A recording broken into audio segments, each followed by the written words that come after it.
آپ صلی اللہ علیہ وآلہ وسلم نے فرمایا جبرائیل کیا معاملہ ہے کہ آج میں آپ کو غمزدہ دیکھ رہا ہوں؟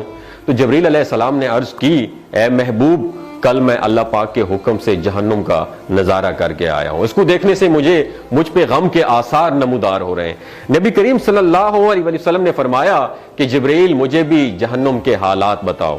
جبرائیل نے عرض کی جہنم کے کل 7 درجے ہیں اور ان میں سے جو سب سے نیچے والا درجہ ہے اللہ ان میں منافقوں کو رکھے گا، اس سے اوپر والے 6 درجے میں اللہ تعالیٰ مشرک لوگوں کو ڈالیں گے، اس سے اوپر 5ویں درجے میں اللہ سورج اور چاند کی پرستش کرنے والوں کو، عبادت کرنے والوں کو ڈالیں گے، 4تھے درجے میں اللہ پاک آتش پرست لوگوں کو ڈالیں گے، اور 3رے درجے میں اللہ پاک یہود کو ڈالیں گے، 2 درجے میں اللہ تعالیٰ عیسائیوں کو ڈالیں گے۔ یہ کہہ کر جبرائیل علیہ السلام خاموش ہو گئے تو نبی کریم صلی اللہ علیہ وسلم نے پوچھا جبرائیل آپ خاموش کیوں ہو گئے؟ مجھے بتاؤ کہ پہلے درجے میں کون ہوگا؟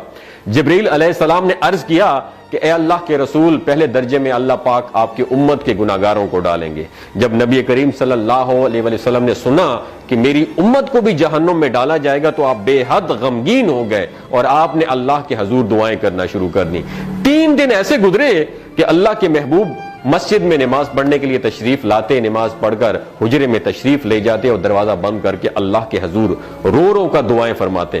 صحابہ حیران تھے کہ نبی کریم صلی اللہ علیہ وآلہ وسلم پر یہ کیفیت کیسے طاری ہوئی ہے، مسجد سے حجرے جاتے ہیں، گھر بھی تشریف لے کر نہیں جا رہے۔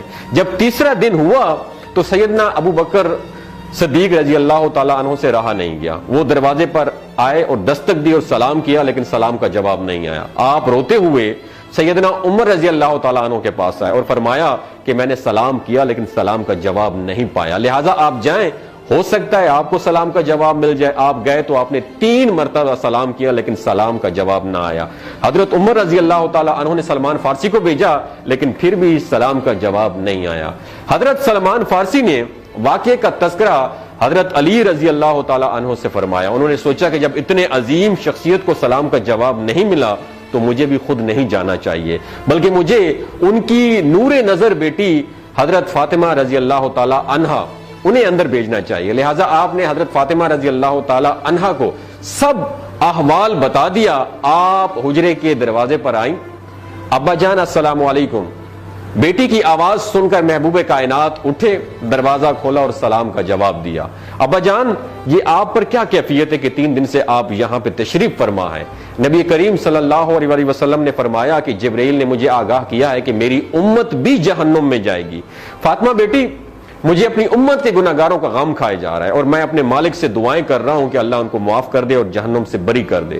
اور یہ کہہ کر پھر آپ سجدے میں چلے گئے، رونا شروع کر دیا، یا اللہ میری امت کے گناہگاروں پر رحم کر، ان کو جہنم سے آزاد کر کے۔ اتنے میں حکم آ گیا وَلَسَوْفَ يُعْطِيكَ رَبُّكَ فَتَرْضَىٰ، اے میرے محبوب غم نہ کر، میں تم کو اتنا عطا کروں گا کہ آپ راضی ہو جائیں گے۔ آپ خوشی سے کھل اٹھے اور فرمایا کہ لوگوں اللہ نے مجھ سے وعدہ کر لیا ہے کہ روز قیامت مجھے میری امت کے معاملے میں خوب راضی کرے گا، اور میں اس وقت تک راضی نہیں ہوں گا جب تک میرا آخری امتی بھی جنت میں نہ چلا جائے۔ بولتے ہوئے آنکھوں سے آنسو آنا شروع ہو جاتے ہیں بندے کے، جب بندہ سوچتا ہے کہ ہمارا نبی صلی اللہ علیہ وسلم اتنا شفیق اور غم محسوس کرنے والا ہے اور بدلے میں ہم نے ان کو کیا دیا۔